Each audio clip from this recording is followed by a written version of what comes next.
Salut à tous les amis, c'est Akan, j'espère que vous allez bien. Aujourd'hui on se retrouve non pas sur une vidéo, sur un jeu vidéo d'horreur ou autre, mais pour des histoires tout aussi terrifiantes qui ont eu lieu dans la réalité.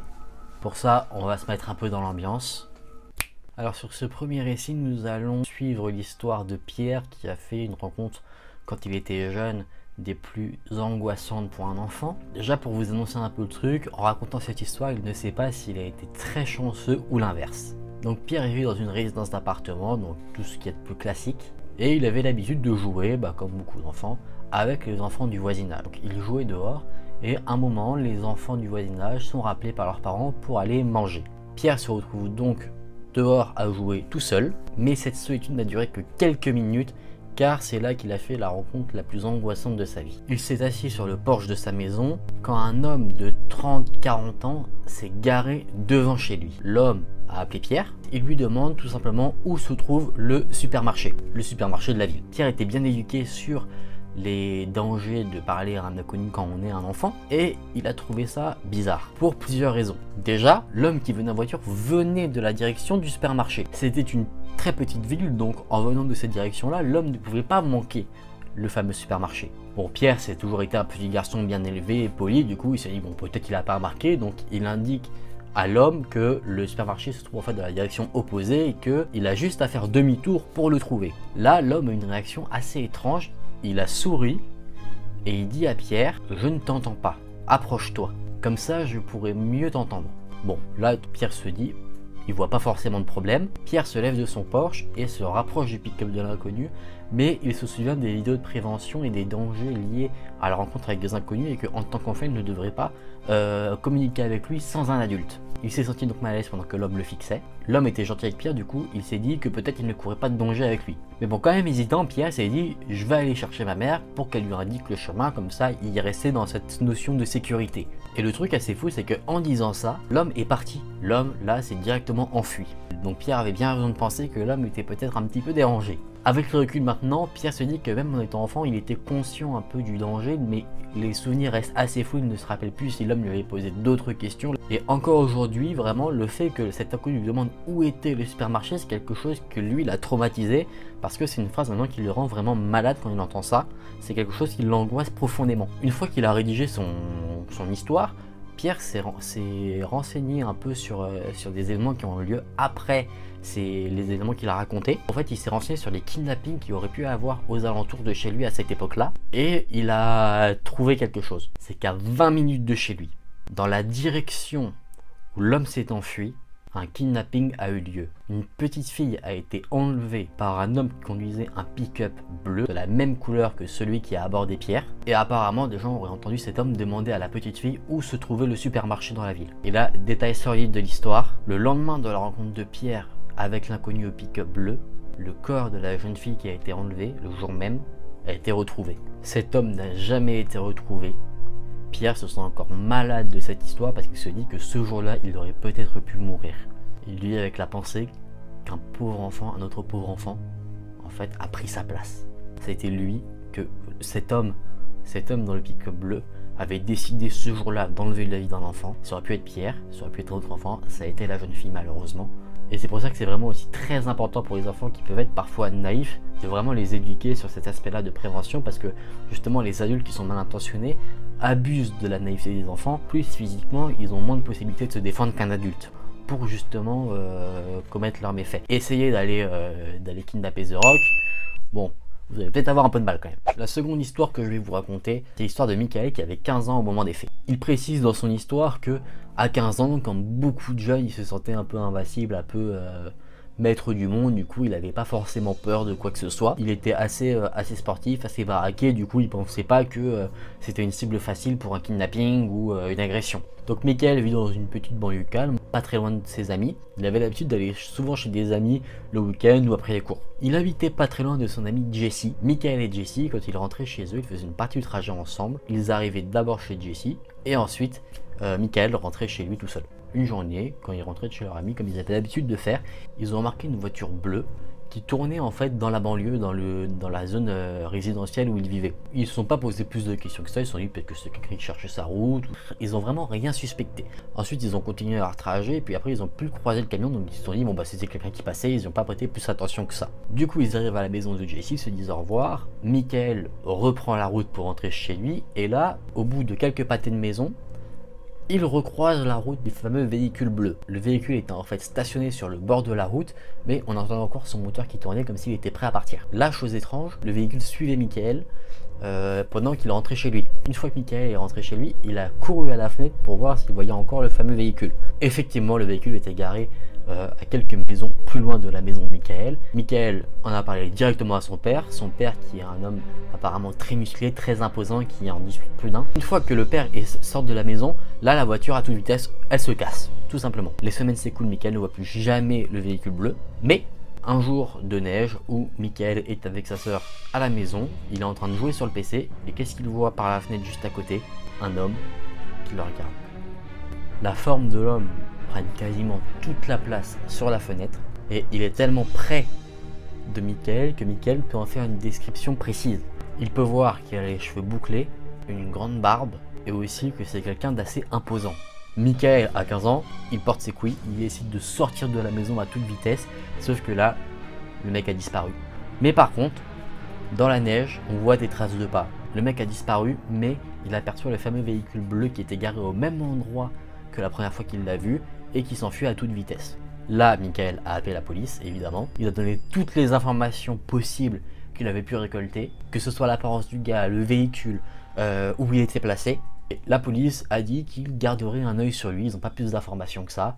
Mais voilà, ils font attention s'ils ont éventuellement d'autres signalements de cet homme-là. La police est quand même venue sur les lieux, ils ont constaté les traces de pas dans la neige. Ils se sont assurés que c'était pas les traces du père, mais bon, en comparant, ils ont vu que le père avait des pieds plus petits que les traces de pas dans la neige.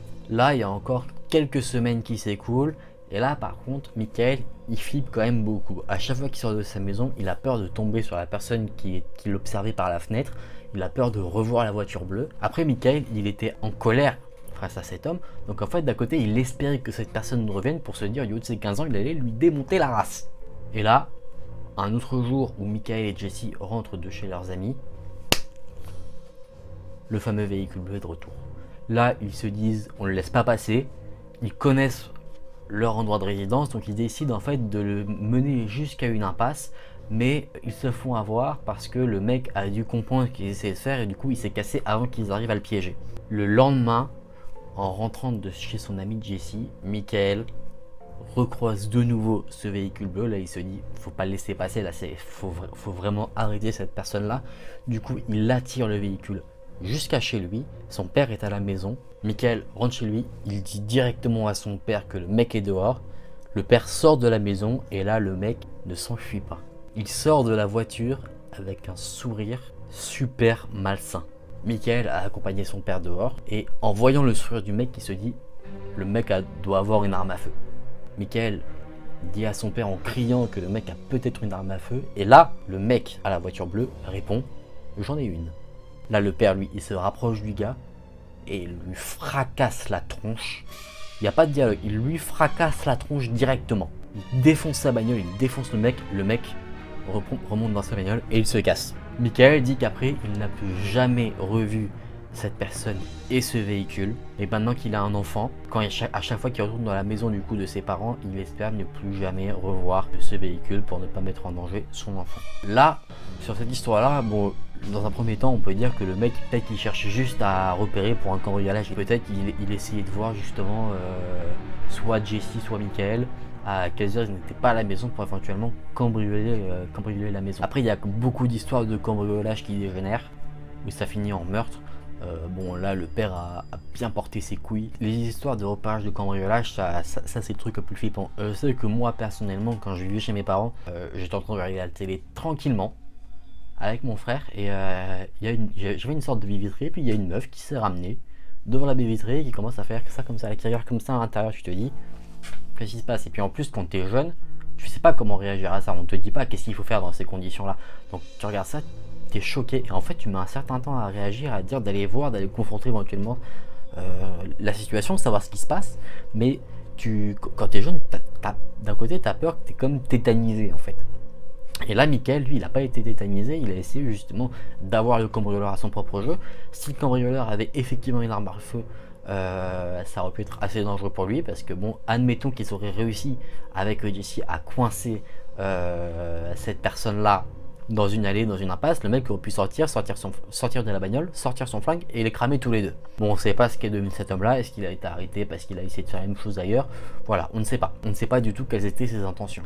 Je vais maintenant vous faire le récit d'une histoire qui a eu lieu pas très loin de chez nous, en Belgique, à la frontière de la France, et c'est Christelle qui nous raconte cette histoire. Elle avait 18 ans au moment où se sont passés ces faits, elle vivait en Belgique, près de la frontière avec la France, dans une petite ville. C'était une ville super calme, super tranquille. En fait, il y avait beaucoup d'écoles dans cette ville-là. Du coup, la semaine, c'était une ville très animée parce qu'il y avait beaucoup de trafic à côté des écoles.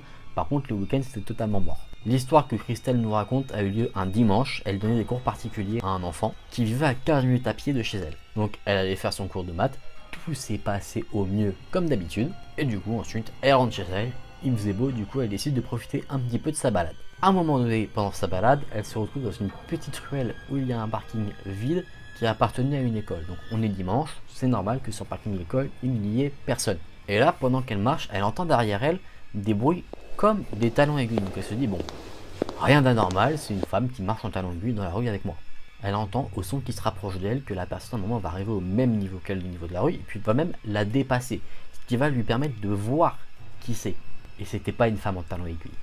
C'était un homme qui semblait avoir la quarantaine, assez grand, assez imposant, qui avait un legging un peu en texture cuir, très moulant, très près du corps. Il avait les cheveux gris-noirs, mais un détail assez chelou, c'est qu'il portait des sabots de bois. Et en fait, c'était ça qui faisait le bruit un peu comme des talons aiguilles.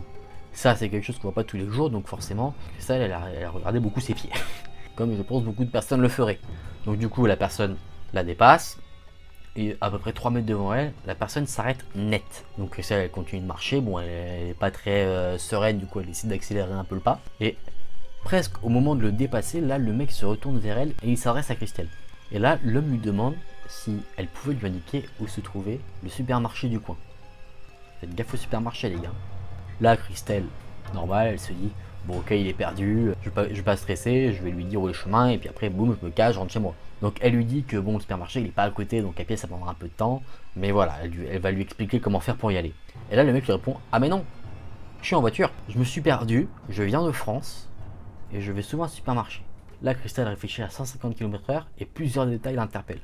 Déjà, le mec est perdu. Il s'est garé avec sa voiture, il est descendu à pied pour demander son chemin. Généralement, peut-être que vous avez vu vos parents faire ou que vous-même, si vous avez permis, vous le faites.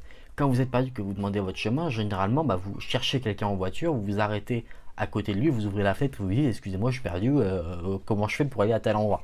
Là, le mec a carrément sorti de sa bagnole et a fait un petit tour comme ça à pied pour demander son chemin. Ensuite, deuxième détail, la personne dit qu'il allait souvent à ce supermarché. Donc je te dis, si tu vas souvent, comment tu fais pour ne pas savoir où il est?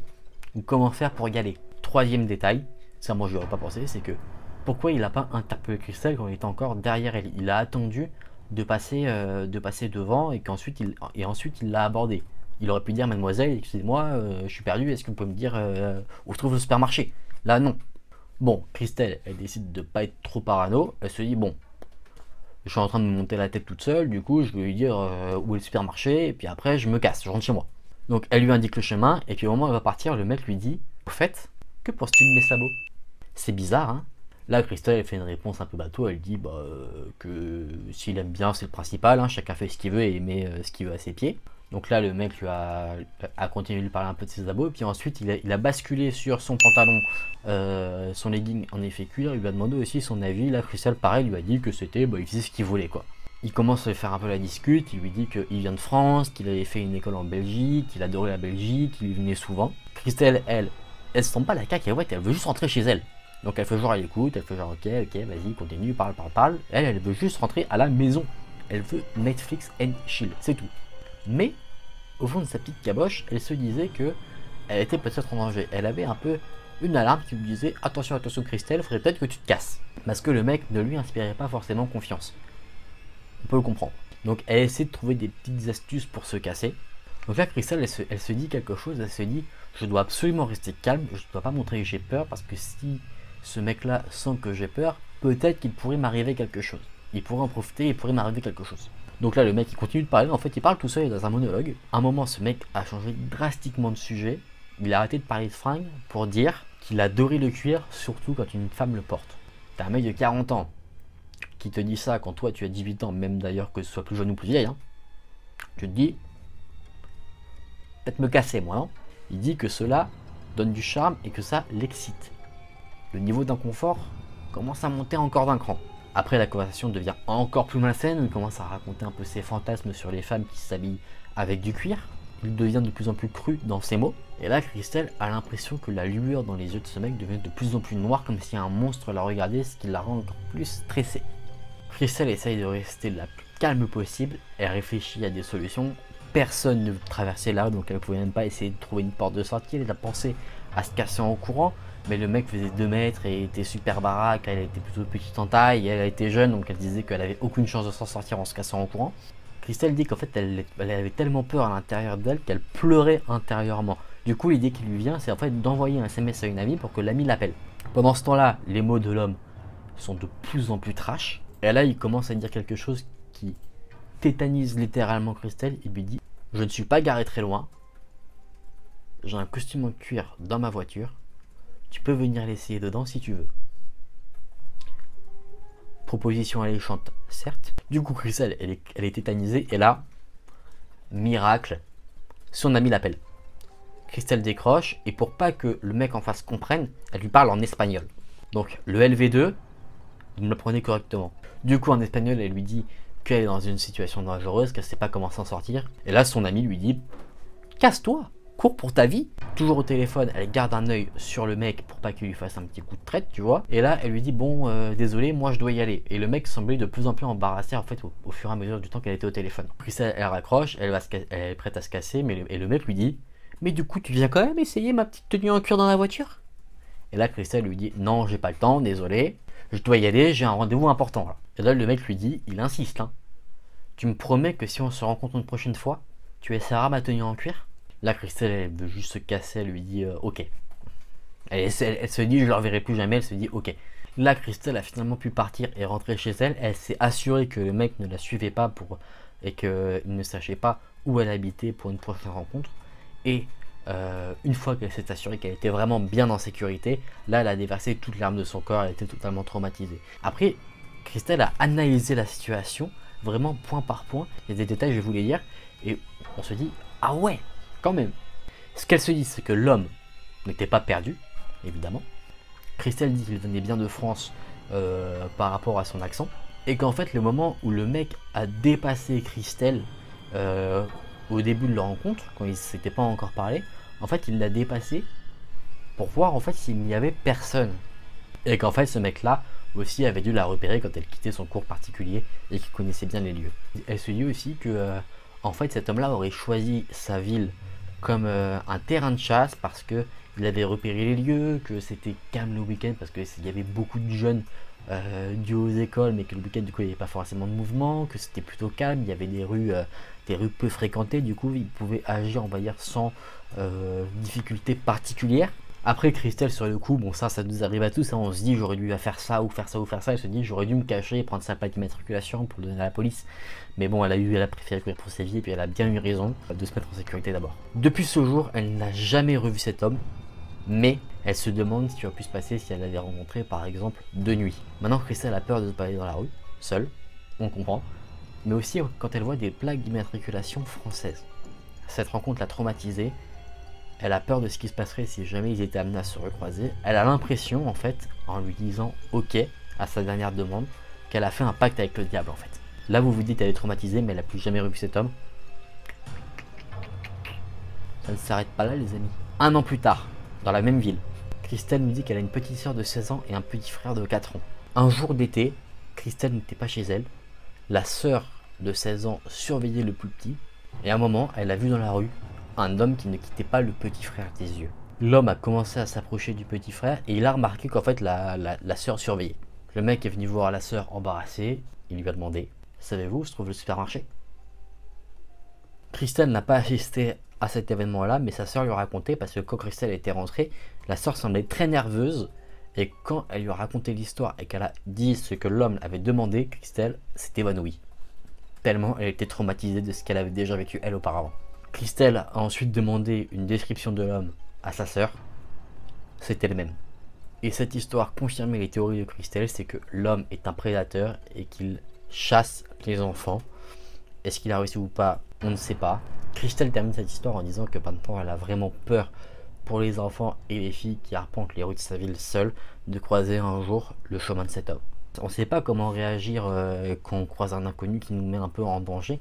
Maintenant, j'ai vu sur TikTok qu'il y avait pas mal de chaînes un peu qui tournaient de faux messages en fait téléphoniques. Ça peut être quelqu'un qui va te faire passer pour une amie en disant ah je t'attends, viens vite, pour essayer justement de nous extirper ces situations très malaisantes. Le mec est un prédateur. Je ne pense pas, moi personnellement, que quand il va voir le petit frère et la sœur de Christelle qui sait que c'est la famille de Christelle, je pense que c'est juste que il était en train de chasser. Mais du coup, on ne sait pas à combien d'autres personnes il a fait ce coup-là. Et s'il a réussi son coup, ce qu'ils sont devenus tout simplement. Bon, on revient sur un mood un peu plus sympathique. Moi, c'est des histoires qui sont assez lourdes. Hein. Là, j'ai essayé de faire une série plutôt sur les rencontres dérangeantes qui peuvent arriver dans la vie de tous les jours. J'espère que ça vous aura intéressé, que vous avez trouvé ces histoires aussi intéressantes que moi je les ai trouvées. J'espère que la vidéo vous aura plu. Si c'est le cas, n'hésitez pas à vous abonner à la chaîne et à liker la vidéo. Si ce concept vous plaît, n'hésitez pas à me dire en commentaire si vous voulez que j'en fasse d'autres. Nous, on se retrouve très vite dans une prochaine vidéo. Salut!